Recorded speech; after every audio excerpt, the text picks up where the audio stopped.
this market's confusing, or this market, I need help, or this is bothering me with this market. Is there anything you guys just want to start this off with and say, Mike, I feel like I need this? And listen, you guys, don't be embarrassed to share with this group, and don't be embarrassed to ask questions and speak your opinion, because the people on this call right now, if you have time on a Monday morning at 10 o'clock to come on a training, that means you're taking your business pretty seriously and you deserve to have help. So if you keep it inside, that could be the one question that you regret asking for the rest of your life that could have changed your career. So whether it's about teams, whether it's about attitude, whether it's about marketing, I don't care what it is. So whoever wants to start off with that, go right ahead. And I'll keep trying to make people talkable. Okay, so nobody has anything. That's how we're going to do this. Great. All right, so I'll start chit-chatting a little bit. One of the things that I wanted to really point out, and it's every time in this part of the year, I just can't stand talking about it, but I have to. The holidays are coming, guys. I can't believe I'm saying this. It's almost September. When you go September, October, November, December.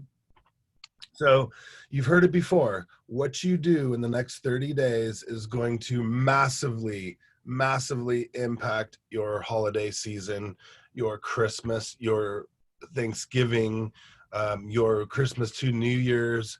And I talk a lot about paying bills through the holidays. Sometimes, and I know there's people that will be listening to this because we have a massive presence in Iowa and Minneapolis and Philly and all these butt cold places that are just like, I don't even know how to describe it, but it's freaking cold, right? So the next 30 days is when you're going to be picking up all the leads, and you're going to be picking up and you're going to be starting to set the appointments for these people to either get pre-qualified or find out what their motivation is for selling.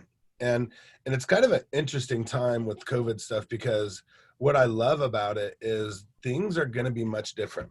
Now, most kids are going back to school this week or next week, or already are back in school. And the parents a lot of these kids are obviously in school at home. So during summer vacation, a lot of the parents have been boning out, doing vacations, kind of living summer, but now the parents and families understand they have to get back to kind of a normal life, school, right? Monday through Friday, you're in bed by 8 or 9 o'clock. You're going to do this, and we're going to travel not quite as long weekends, and we're going to kind of hunker down. So what happens with that is the parents are going to start feeling the pressure of moving again. This house is too small. I don't want to work. I don't want to live in this area anymore. Or I want something where there's more relaxed guidelines. So I want to move out of town or out of state or out of the county. Like, I have a friend right now that lives on the border of Los Angeles County and Orange County, Orange County and San Diego County. And there's a mile difference between what you can do and what you can't do between the San Diego rules and the Orange County rules. And it's kind of funny to watch them go back and forth. And we were talking about it over the weekend. So people are going to be boning out. Like, they're going to be moving. How to deal with anxiety is a great question. So who asked that question? Kathy is asking. Okay, cool. So believe it or not, there's going to be, in my opinion, I feel there's going to be more moving around, more stress about inventory. I don't think we're going to see any cool off. I think we're going to see the exact same kind of market that we've had in the last several months, but I think it might even be more intense, which is scary. So, and guys, like, I don't know why, but during the holidays, I get a lot of anxiety, and I know some other people do too. And I'll tell you why. First of all, taxes start to be due in October for me, and I hate taxes, right? So then once I do my taxes in October, I feel the pressure of paying them. So now it's like you got the holidays and taxes. And then as soon as you know it, the holiday Christmas shopping and Thanksgiving things start. So for Thanksgiving, I like to go away. I don't have any family near me, so I like to go do a nice vacation. And if I screwed up the end of my summer and here comes the holiday season, I want to go to Cabo in November. I don't want to go, I don't want to stay at home. But if I don't have the money, then I get that anxiety of not being able to do that. Then what makes it even worse is now my wife will start Christmas shopping, and that's never fun too. So financially, the holidays for me is more stressful. I got taxes, I get more vacations, and I got more holiday shopping. And as our kids get older, the presents get more and more expensive. But I usually go through this weird state of depression during the holidays because it's cold out, everything's brown and dead. My birthday's Christmas Eve, and I hate my birthday because I hate getting older. And most people with good positive mindsets are like, yeah, it's all a matter of how you feel, and no, I just don't like birthdays. So I have all this stress during the holidays. But what I found out when I was probably around 25 years old is, if I work really hard at all times and keep my pipeline full, I just crush it through the holidays. Like, and everybody on my team knows I have this trophy in the office that I sold 12 houses in 1996 in December by myself and no assistant. I saved this as the only thing I've ever saved because I threw every other award, everything else out. And it reminds me that if you work hard and get your ducks in a row, December could be one of the best months ever. And 12 houses in 1996, when I don't even know how old I was, 22 or 23 or something like that. That was a big deal. And it was all because of what I did the couple months leading up to that. So I was really proud of myself. And I remember having the best Christmas and New Year's of my life. It was just spectacular. So then every year I tried to really plug on, and I've talked about it a lot because at my Remax office back in the day, people would sit around and they'd say, oh, it's the holidays, nobody wants to buy and sell houses. And this is why I hate working out of a real estate office, and you guys should too. Water cooler chat is the most dangerous, poisonous thing you could ever dream of. So it's like, if you really listen to these people, it'll absolutely destroy your holiday season. And then there's other people that have all kinds of, depression and whatnot. So, all right. So hopefully that made sense. I cut it off a little short. I want to make sure we have enough time for everybody's questions today. So Kathy asked, anxiety of buyers or sellers not knowing what to do and how much guidance they want from us. So talk about buyer mastery, Kathy. We have a pre-recorded YouTube and, the podcast and all that about buyer mastery. Buyer mastery is a really, really big deal.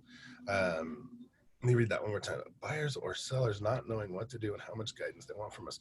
All right, so Kathy, type in something different if I'm not doing this right. So the difference with what I think you're saying is, are you giving them too much attention, right? And talk to me if that's a little bit different.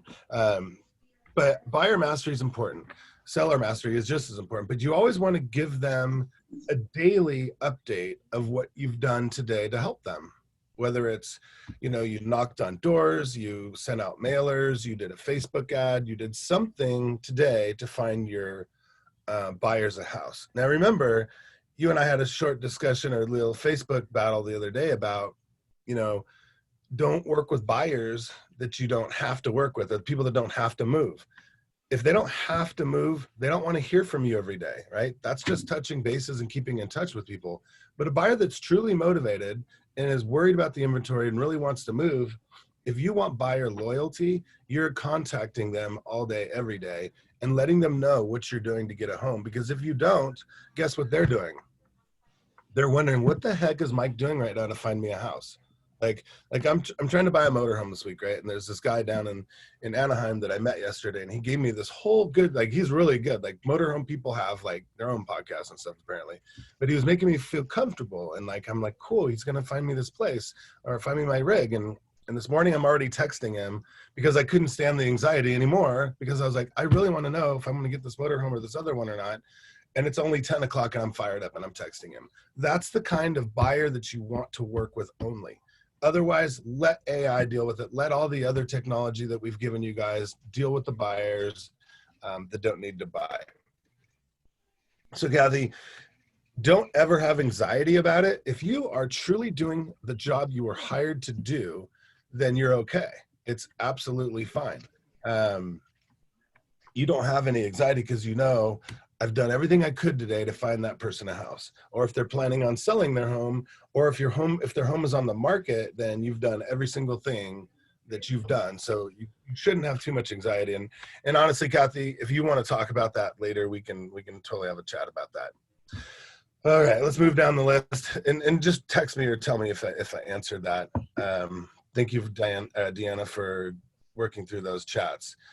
What I also want to know is I have people wanting to sell right now, but then there's always the however in the sentence. So I guess I'll keep in contact with them the same way. Yeah, of course. Sellers, you got to make sure sellers want to move more than buyers, right? Because buyers you can spend some money on, but sellers you're going to spend a crap ton of money on trying to get them to move. So I can easily talk somebody to put their home on the market, but if I did that because of my skill set, not because of their desire and their motivation, I could end up having a home on the market for a few weeks, spending a couple grand, and then feel bad asking them for a marketing fee. So that's exactly what I do. So all right, let me go back to that other question.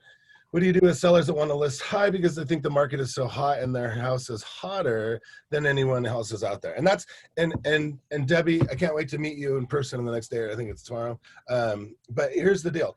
The reality is, if a seller sits down and says that, and again, I'll go back to the motorhome analogy because I'm looking right now, and I can tell people are putting these homes on the market 3, 5, 10% more than what they're worth. And when I talk to the dealers, they're like, well, yeah, it's so busy right now. The motorhome market is crazy. You can't find inventory anywhere. So they're like, yeah, people will pay it. And it's true. I'm looking at a motorhome right now that I'll pay a couple $100,000 for, that a couple of weeks ago I wouldn't have done it. But I'm kind of desperate. I feel the pressure. The market's only going up. How long will it last? I don't know. But if you're sitting in front of a homeowner and they say, listen, my house is better, or they think it is better than the others, and there's 0 on the market, they're right. They do deserve more money, because a market can't go up unless people try it, unless people put their home on the market. So think about it. Prices would never increase, Debbie, if that wasn't the case. So one of the best scripts that I've ever used, and well, there's 2 really.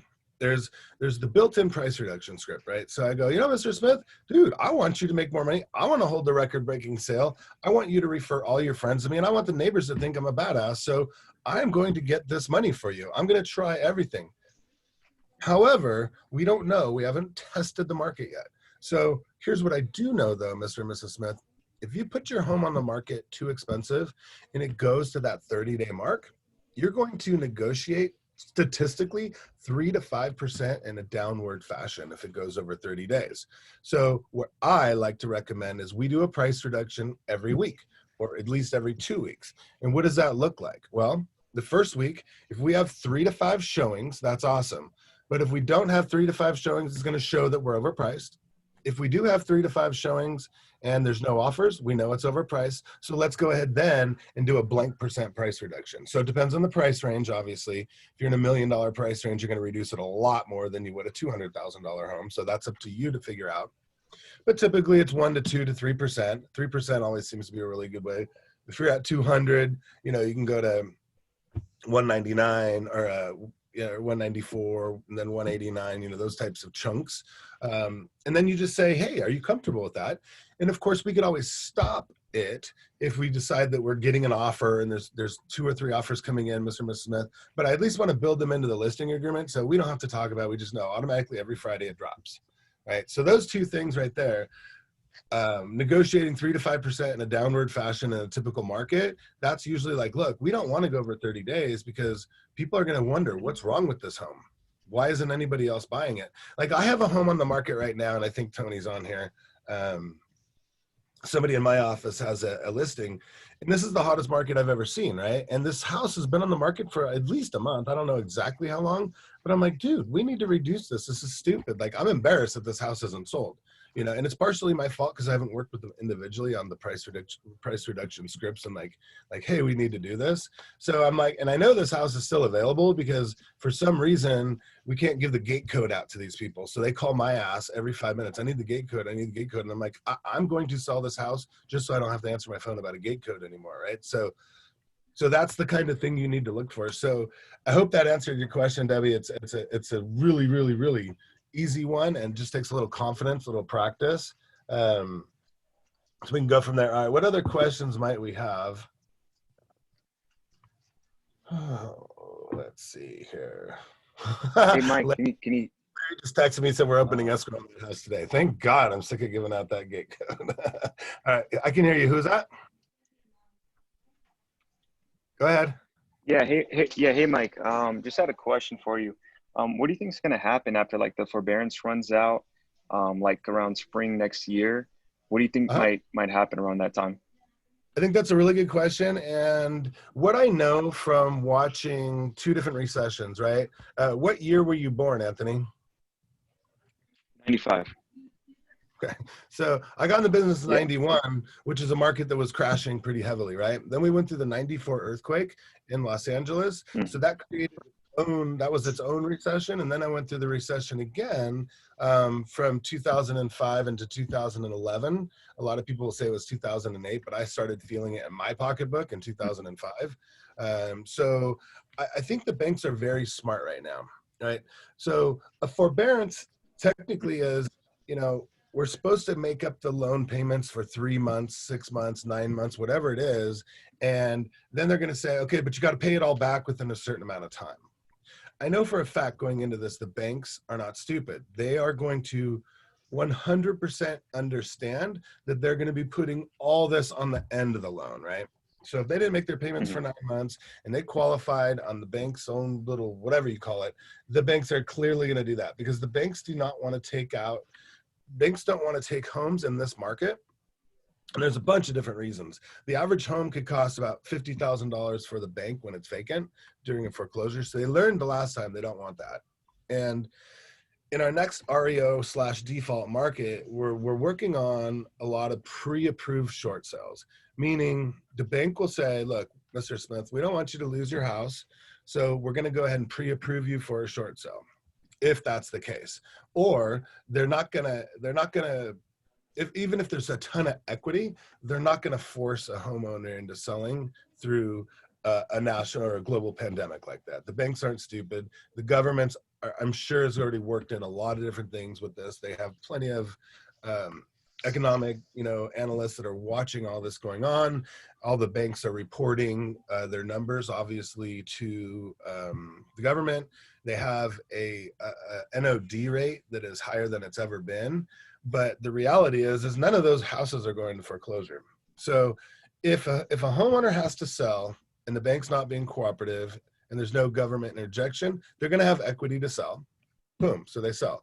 If they do get in a position where they just bought right before the pandemic hit, then they will have a negative equity situation, and the banks will work with them on that too. What's nice about that is it won't affect our market value because there's not going to be that many of them. In a pre-approved short sale, the banks aren't stupid. If we're in a market like we're at now and rates are low and everything's still cruising along, we're still going to sell short sales at market value. So when we started coming out of the recession, 2010, 2011, there's very few short sales left, and the buyers didn't care if it was a short sale or not. They just wanted a house like in today's market, so they would overpay for that real estate. So if you're walking around town listening to all these doomsdayers and uneducated realtors talking about, oh no, the market's going to flood with all this stuff, it'll never happen. The government's way too smart. They're not going to let that happen. I don't care who wins the election. Nobody's that stupid to let our market go in a spiral downward market crash. So unless something really crazy happens, another worse thing happens, or some sort of global war, or something, I think we're going to be just fine. And if it does impact us, it's not going to be enough to hurt us. Sweet. So that's kind of my thought on it, and we could always debate with that. It doesn't matter. What other questions you guys have? You guys can totally come off mute again and jump right into that. So some of the people I've been working with this week that had all these questions, I said, will you save that for our call on Monday? And now half of them aren't here. So that's all right. I was Well, thinking, if go no one's ahead. got a question, I got a second one. Okay, go So ahead, I'm at buddy. FedEx right now, man, and I'm printing out these letterheads, and I got a few old expireds up there in Santa Clarita Valley. I got my eyes on, and Mm-hmm. how do you feel about mailing like a personalized, write the address, get the letterhead, write what you think might be wrong with the property, and sending that out? Have you seen great success with that, or have you ever done that? Yeah, so if you go to our podcast, there's a whole class on expired listings. Now I love I love expired listings. They're just very time consuming. You Mhm. know, if they were on the market, if they were on the market at one point, they probably still have some motivation to sell. It's very weird that there's expired listings, and it could be they were overpriced. It could be they just didn't like their agent. It could be something changed in their life. It doesn't matter. But yes, handwritten notes win every time, period. So I just spent a crud ton of money on all new printed material, and people thought I was crazy because it's a few grand, right? But I really truly believe that print material is not dead. Postcards are not dead. Handwritten thank you cards are not dead. And even I just ordered business cards. And if you guys know me, I haven't had business cards. I haven't used a business card in probably 3 years, but I'm getting a really nice folder, and I don't have any around to show you, a really nice folder that matches our custom made listing presentation with custom made envelopes that match the custom made handwritten cards. And my goal for this year is I'm going to go through every single past expired and canceled over the last year or two, and I'm just going to write them a handwritten note. I'm going to Google up their phone number or White Pages or Intellius or Cole or whatever we're going to be using to get the most accurate data right now. And then I'm just going to pick up the phone. I'm going to put them in our database, and I'm going to send them that package and say, listen, you know, I have my eye on you. Here's our stuff, and I'm going to continue to do it. And I think it's a really good time to be working past expireds and for sale by owners. If you can properly database those people, they're just gold mines. Because anybody that raises their hand and say, hey, listen, I have a reason to sell, those are the ones you want to keep in touch with. Knocking on cold doors is the dumbest thing I've ever done in my life. I had to do it back in the day and it worked eventually, but with today's technology and Revaluate and things like that, we can have a list in our hand of people that are going to want to sell, right? Like, I can't even believe how accurate these what do you call it, the artificial intelligence or predictive analytics. So I've been getting a lot of calls lately, Like like, well, likely AI. yeah. So I go and I pull up these houses of people that want to sell, and our MLS has attached to it the probability of if they're going to sell or not. And holy crap, Mhm. every single one is medium to high. I have not pulled up one listing of somebody that says I want to outside that says medium to low. So I'm like, there's something to reevaluate. And I'm not sure if Ruby is usually on these. I told her about this a few weeks ago. They gave her a list in her area, which is like in Napomo, and they gave her a list of like 400 people that want to sell, like from buying people's buying patterns and analytics. So I can't wait to hear how this is going to pan out for her. So anyways, to answer your question, yes, man, handwritten Yeah. thank you cards or handwritten note cards, and you know, just offer your services to give them a new market evaluation, get their email address, hit them on Facebook, hit them on their email, hit them on mass text, wherever they want to communicate, and just be Yeah, very. that's funny. You mentioned mass text. I got I'm with Clever Leads right now, and I've been sending out probably like 500 texts a day to some, expireds, canceled, withdrawns, and I'm getting some pretty good feedback. A lot of good people to follow up on. So, have you heard of that? Clever Leads? Yep. Tiger Leads? Yep. Oh yeah. Clever Leads. Yeah. Oh, Cleverly. No, I've never heard of that. But maybe after this call, maybe you could shoot me some information and let me check it out. And there's so many people. Oh, there's Ruby. Maybe Ruby, come off mute on your Zoom and tell us a little bit about your success on that. Let me see what Deanna is saying here. Yeah. Thank you for helping me, Deanna, doing this. What are some of your favorite ways to get in the right mindset? So that's a very good question. So if you guys are listening to this, you know our daily schedule, right? 1 hour a day of self-help, 1 hour a day of skill set, 2 hours a day of prospecting, 2 hours a day of follow-up, 2 hours a day of previewing property, and 1 hour a day of follow-up. That's your daily schedule, right? So to get in the right mindset, if you are working out in the morning, and I totally hurt my feet yesterday with flip-flops and sand on the beach. I couldn't do anything this morning except weights, but when you work out and get all your endorphins and all that stuff going, you feel amazing. That's so good for mindset. So now I'm working with a friend of mine that has nothing to do with real estate, kind of life coaching him through.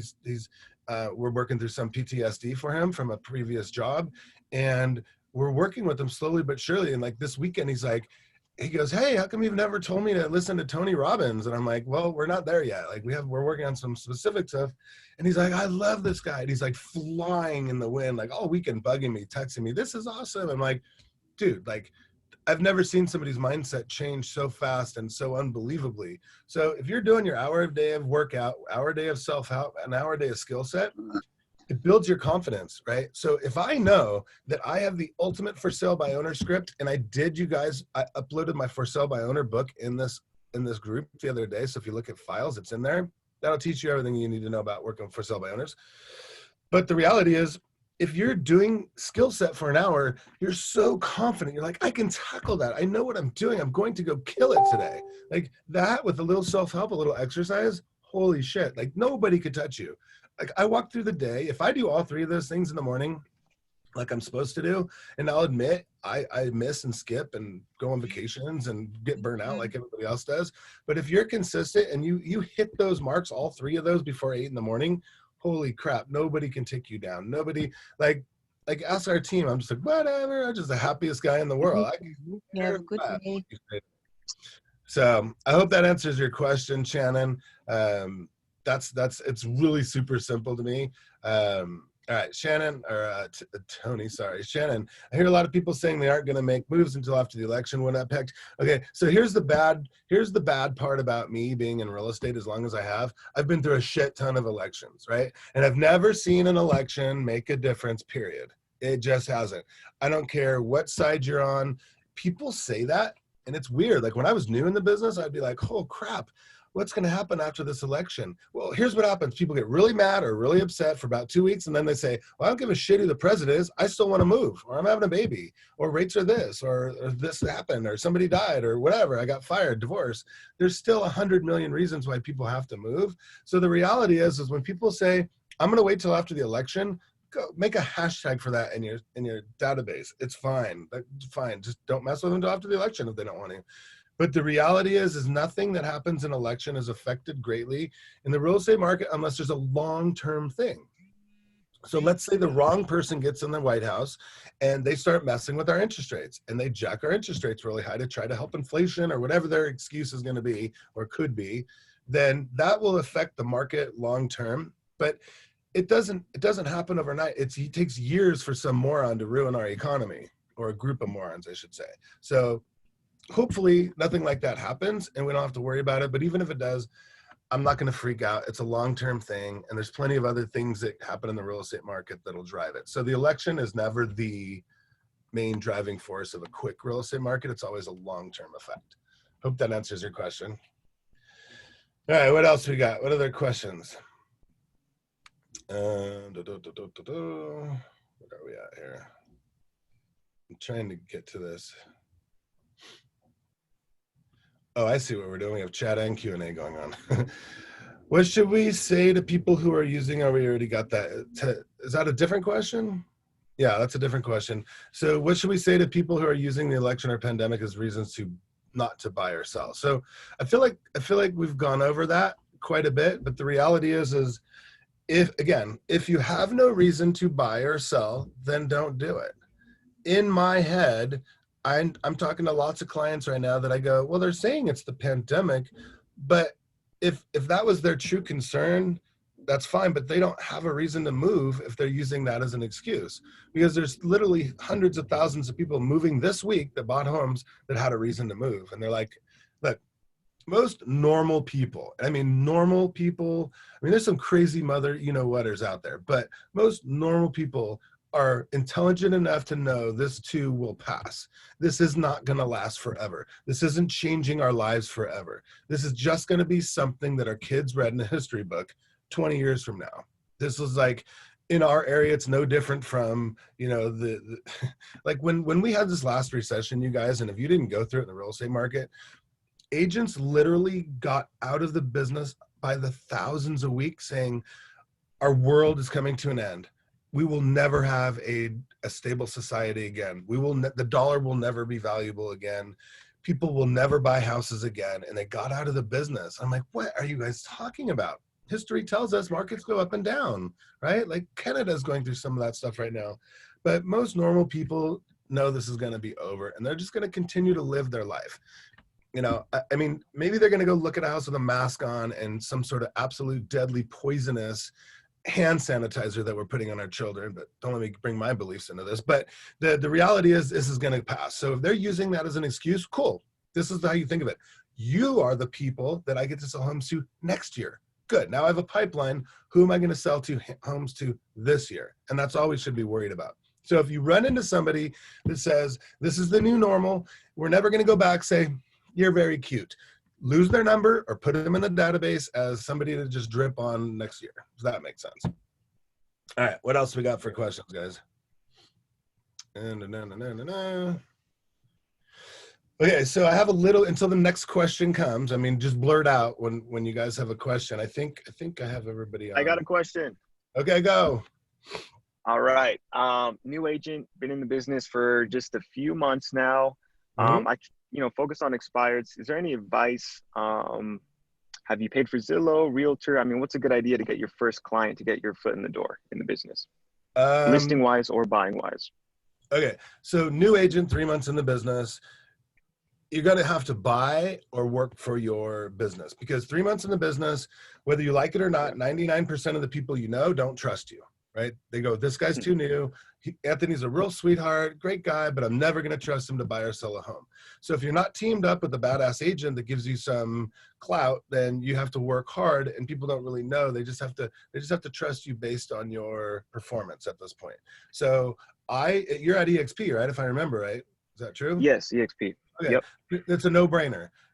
Get your KV Core up and running every day. Build a landing page, build a squeeze page, boost listings that aren't yours. I mean, those are internet's everything, right? Run Facebook ads, do the things that you need to do, because you're probably too young or inexperienced to have a sphere of influence that trusts you, or a sphere of influence big enough to work with. So when I was 19, I had to meet people that I didn't know to try to get business. So, and this goes for everybody listening too. I mean, you have one of the most powerful CRMs at your fingertips. You have the best training at your fingertips. You have the best marketing. You have the best, you have everything you could ever dream of in real estate, Anthony, to be successful. So I would never use anything like Zillow or Realtor.com, because it's a huge ripoff. We can create ads, and we have the people like Be Known University, Brian and Josh that were on here on last couple of weeks or whatever that was.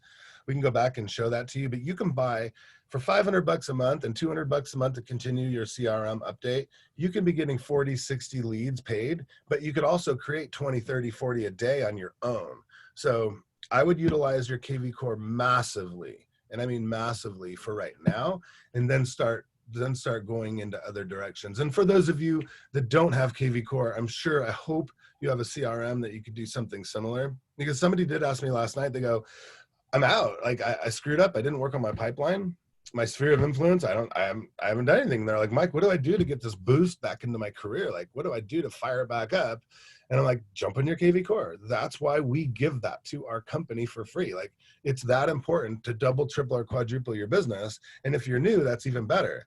But Anthony, when I'm new, one of the things I'm concentrating all day, every day on is my skill set, my mindset, and my, and really learning, because you have a lot more work than some of us to do. Some of us on this call have sold hundreds and thousands of homes. So we have the experience. We're just trying to keep up with technology and figure out what's going on. So right now I would just work totally on my skill set and try to create this, learn everything about the software. Being in real estate is not a half-ass job. It's something, I mean, it could be, right? You don't seem like a half-asser. So it could be like, some people are happy selling 2 homes a month, right? And I'm like, dude, whatever. If you can afford to live your lifestyle at 2 months a home, knock yourself out. But most people need to sell 5 to 10 homes to, live a really good lifestyle that we really truly want. So if you just play around and I say dabbling in anything is not going to help. You have to go all in. And what does all in look like? And that's training 2-3 hours a day, prospecting 2-3 hours a day. I mean, I didn't sleep through the night. I trained. I was working with Mike Ferry scripts and working with Craig Proctor ads, and I was designing things and all that sort of stuff. And here's another trick. It's funny. Go ahead. It's funny. I was calling. I was going to call some expireds today at 7:30, but some guy was like, hey, that's against the law. And, kind of mad at me, like the first guy who picked up. So that kind of like threw me off a little bit. So I went to FedEx, and now I'm printing out these letters and then going to send these out. So, but I mean, the hustle's there, man. And I heard you mentioned clout. I'm from the Valley, the Santa Clarita Valley, and I don't have a mentor at the moment. I was hoping we can, probably team up and kind of, Yeah, see if hit me up that's, hit me up after this chat about it. But I'm going to move into something else that's going to help you. So and I hope that did help you, that answer to that. One thing I've noticed lately yes. is our market is so, I don't know, I guess the words are just clicking along, right? Nobody's being creative anymore to sell homes. And I was thinking today and yesterday and the day before, I'm always thinking about work and how to help my agents be more productive and how I can, really get people excited about new lead generation. I have not been seeing unique selling propositions at all lately. Maybe it's my reticular activator's not turned on or something, but I'm not seeing it. Like, I miss the days of watching agents extract leads that they normally wouldn't extract from really cool USPs. Like, we'll sell your home in 45 days or it's free, or we'll sell your home in 5 days or if it's free, if it's this market, or like, you buy a home for me, I guarantee to buy yours. Or if you buy or sell a home through me, I'm going to pay for your move, or something cool. Like, there's no unique selling propositions. And I think that came up because I was looking again, you guys, you're going to live my life with me, right? I'm always open and wide up. And all I care about this week is buying a motorhome because I have to go on a trip next weekend and I don't have one because I crashed mine. It's sitting in the backyard waiting to go in the shop. So I have to buy another one this week.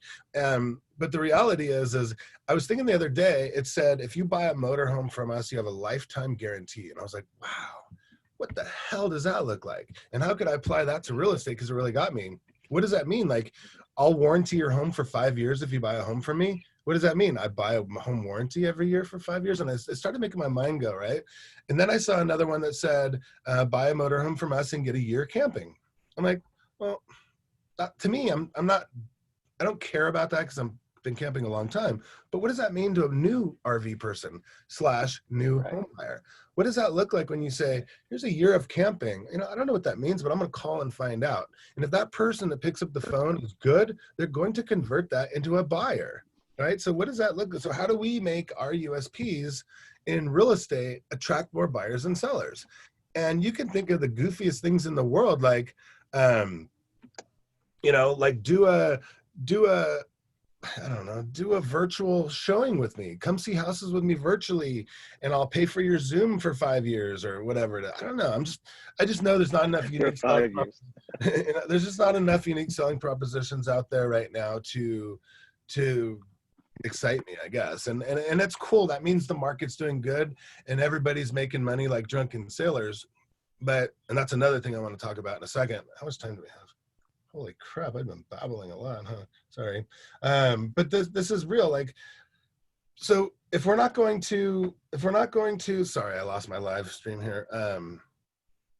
If we're not going to do unique, interesting things to get more people to call us, what's going on, right? But here's something that I want you guys to be very careful of. Okay, let's pause there. Is there any more questions, Deanna? Do we have anything anywhere? Hi, Megan. I think we got all the questions. Do you guys want me to continue to go on, or do you have questions? Go on, man, if you got time. All right, Deanna says nothing yet. So being a coach and really working, I have almost 900 people in my organization. I do now.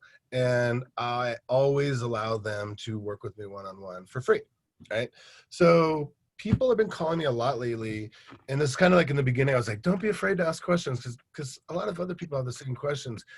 If you're not doing the things that matter in today's market, you're not going to win in today's market. And what I mean by that is, so let's just use USP as one of the examples, but there's so many different examples out there that agents need to be doing. So there's a certain comfort that some agents have. Maybe they've been in the business 3 years, 5 years, 10 years, it doesn't matter. But the people need to understand that behind the scenes, your competitors, your competition is working. They have pictures of you up on their walls saying, I'm going to destroy this person. And they're working all day, every day at it. So pick out your top 5 most dangerous competitors in your farm or your area, or even not dangerous, or people you just look up and go, man, that guy sells a lot of houses. That girl sells a lot of houses. I wish I knew what they were doing. Well, I'll tell you what they're doing. They're working. And when I say working, I don't mean knocking on doors. They're strategizing. They're finding out what the top ways to actually get business in today's market is. Like I was just talking to Anthony, and we have 32,000 agents at our company. And maybe if I had to guess, I'd say 10% of them are actually taking advantage of our software. Now, just the 3 tips that I gave Anthony, the boosting other people's listings, $40 will get you 40 leads in some case, building a squeeze page and driving a little bit of traffic and putting that on your social media, your LinkedIn, maybe an email campaign with it, and building a landing page to say, here's the top 10 golf course homes in Santa Clarita. Here's the top 5 view homes in Laguna, whatever. Like these things they only take minutes to do. They might take a couple hours to learn. But when you say, how in the hell, and well, let's be real. People call me all the time and say, how did you get another listing? Like, dude, I saw you on the beach for 2 weeks and then you came back and listed 3 houses. What's going on? People need to realize in the background, always something good is happening. We don't ever stop. We're always moving forward. We're never in a comfort zone. As soon as you get comfortable, you need to kick yourself in the ass, because when you're comfortable, that means your competition's not. That means they're really doing something and searching out the whole country, the globe, for what are real good real estate agents doing. That's why the people that are going and doing these true online seminars right now, like we had that back to school one last week that the Iowa team put together, and it banged it out of the park.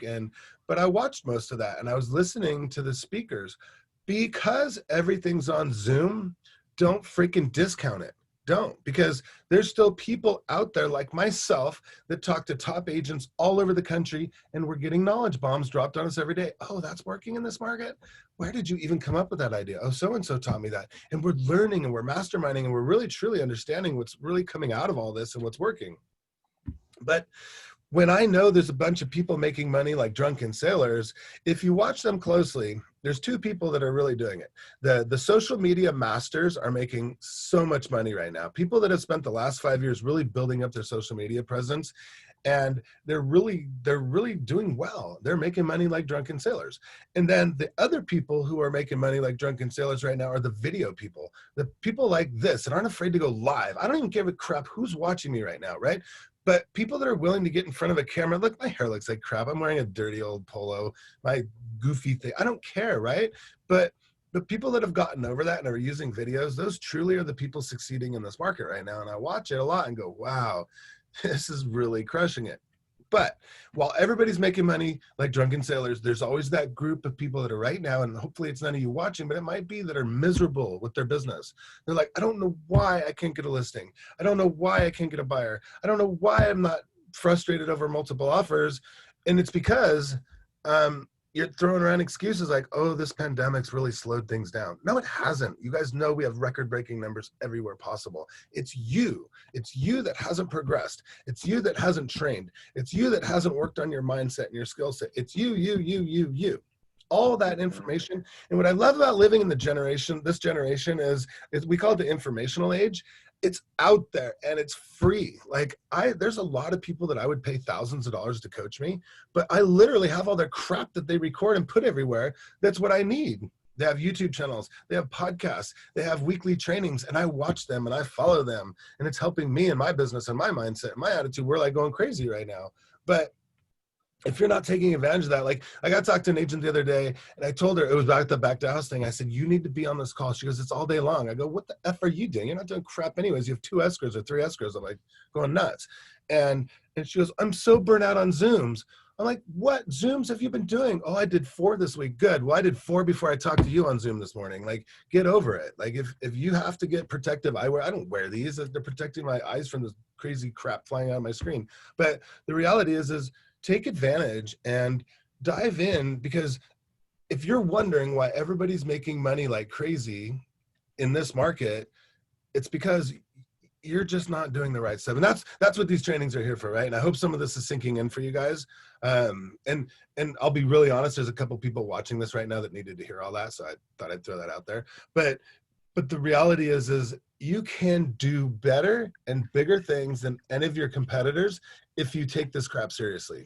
And it's training, like I said, and all that stuff. So don't think for a second, and for whatever you do, oh good, Chrissy, whatever you do, do not listen to anybody else. pick a few mentors, pick a few people that are just killing it in the market. Like it's,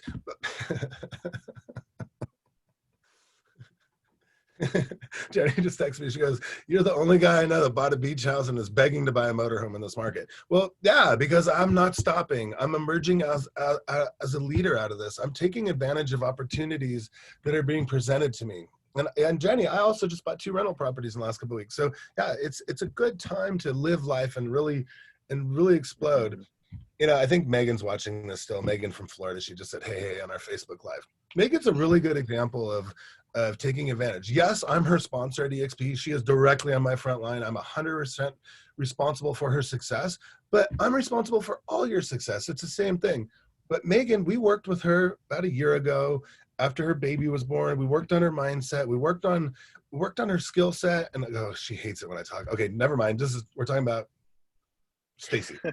Sorry, Meg. But dude, this chick is on fire right now. She's listing a house every single day. She's got buyers they're working with every single day. She's got this little baby she drags around. Oops, shit. Sorry, she's watching. So she drags her baby around everywhere and she doesn't care. She's like, hey, I'm a super mom. I'm a mega mom. I could do all this badass stuff. And I'm so proud of her. Like, it's crazy because she's like, my life has changed so much. It's everything that I ever dreamt of is starting to happen. She has a brand new office. She just bought her husband a Tesla. And it was watching her emotionally go through that was just so special to me. But it's like, if you just decide and say, look, this is my life. This is the way I want to win it. And this is the way I want to do it. And this is the money I want to make. Nobody around me can stop me from that. Nobody. And that's what's so beautiful about that. You can talk about my PPD. I don't know what that is, but oh, she's okay. Does that mean postpartum depression? So, well, she trained me to not talk about that anymore because I guess I embarrassed her a long time. But now she's over. She's like, I don't give a shit. Like, I rock this life. So that's what was so nice about pulling her through all this and really watching it happen. It was just the most special transformation. But it's not just Megan. It's tons of our people in our organization that are really making these big moves right now. And part of it, yes, is because they're coming to EXP, and I'm not going to lie. We're doing things that no other company can do. But the rest of it is truly mindset and deciding to be happy and not being sheep in this market and not just going for all this stuff. Like, it's, if you go out into the world and experience it like I do right now, you will find that people are begging, and I mean begging, for normal life to be back. They're begging for just fun, social interaction, and they're just begging for anything that can make them happy. People are really ready to go and ready to do this. And if you're not ready with them, it's all going to pass you by. It's all going to pass you by. If you've gotten into this rut of, I want to stay at home, I want to wear a mask in my car. If you've gotten in this rut of all this weird, crazy shit, like, you are going to be left in the dust, because guess what? The new normal is not a new normal. This is going to go back to the real normal. And if you don't like it, get out of the real estate business, because nobody's going to be walking around a year from now in masks and hand sanitizing. It's going to go right back to normal, and their attitudes are going to be better than ever. The money's going to be better than ever. So if you're in that kind of rut, stop it right now and just start being on fire. And I love you, Megan. So yeah, that's kind of what needs to happen. And I love watching viewers drop off when I talk like that, but I don't care, because the viewers that are watching this are going to make lots of money and have great attitudes, and we're all going to be good friends and a good family, because the reality is we're getting through this fine. It's almost over. Hang in there, everybody, because we are just knocking this crap out of the park right now. And real estate agents are very special. We're essential. People need homes. People need to rent homes. People need all this stuff, and it's just normal again. So do we think there will be a second shutdown from Kirsty? I may be so positive about life that I'm going to say no, but I'm not a doctor. I'm not any of this stuff.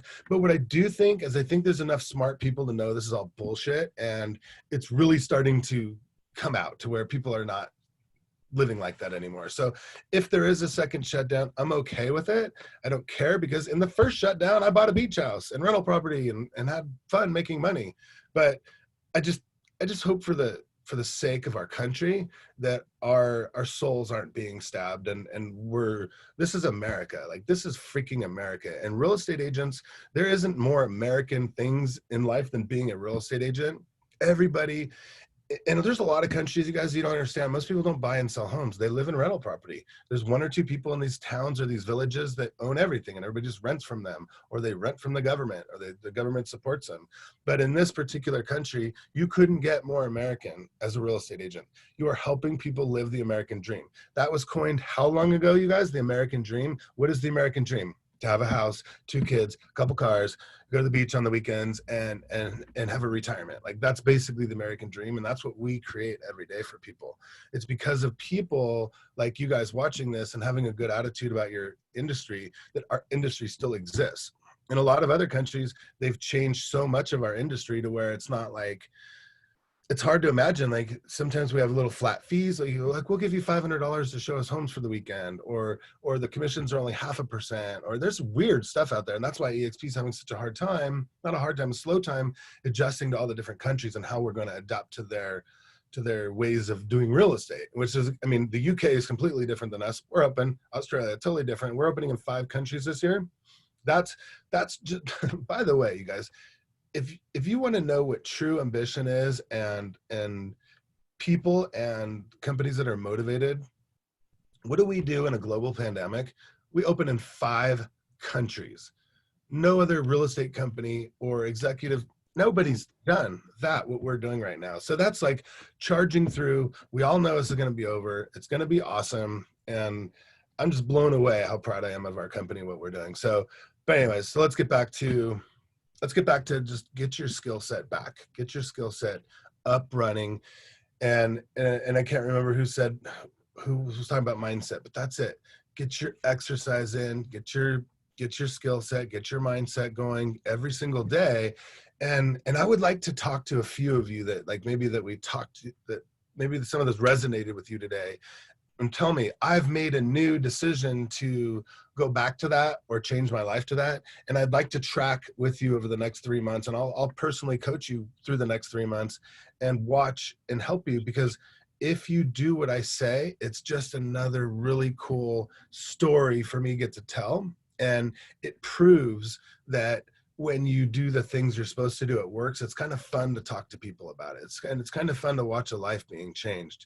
You know, there's so many people in this world that have changed their lives. And it's so fun to watch because the transformation is spectacular. And I feel like if I put all these good people in the world and in our country, then they help other people, and we're all about helping others. So, all right, guys, what other questions do we have? We have 4 minutes, so let's get this handled. And I know I babbled a lot today, but that was fun. I think I needed to get some of that stuff out. I really did. Any other questions anywhere, Deanna? No. All right, no. All right, guys. So we have a couple things coming up this week. Every morning, if you're not in the Agent Power Huddle, I couldn't think of a better way. Like, I went through and listened to all these videos again over the weekend, every 8 a.m. Pacific, 30 minutes. It's mind-blowing, right? So we're having some of the top coaches in the country train you for free every morning. And that's such a good way to start your mindset, start your attitude, and really start out fresh. For those of you on the East Coast, have lunch with us. I know it's late. I'm really sorry, but have an early lunch. If you get up early, you're going to want to eat by 11 anyway. So get reboosted during lunch, bring your lunch to work or whatever, and just watch it with us. And then Thursdays, I know about 3/4 of you on here are EXP agents. Thursdays at 12 o'clock Pacific, we're doing agent attraction. And quite honestly, you guys, you should be on that call anyways, because you need to be building teams and recruiting in your life. And all we're doing is talking about how to attract agents with not only with what we're talking about with our attitudes, with our success stories, and how to make agents really want to be part of our teams. So whether it's your company or not, our company or not, it really doesn't matter, but you should be on those calls. Again, those are Thursdays at noon. And that is aafaststart.com, aafaststart.com. And then if you guys need help, just ping me, reach out to me and all that good stuff. But you guys have been awesome today. Thank you for all the text messages that I'm getting right now. I really, really appreciate you guys. And I'll talk to you very soon. Mwah.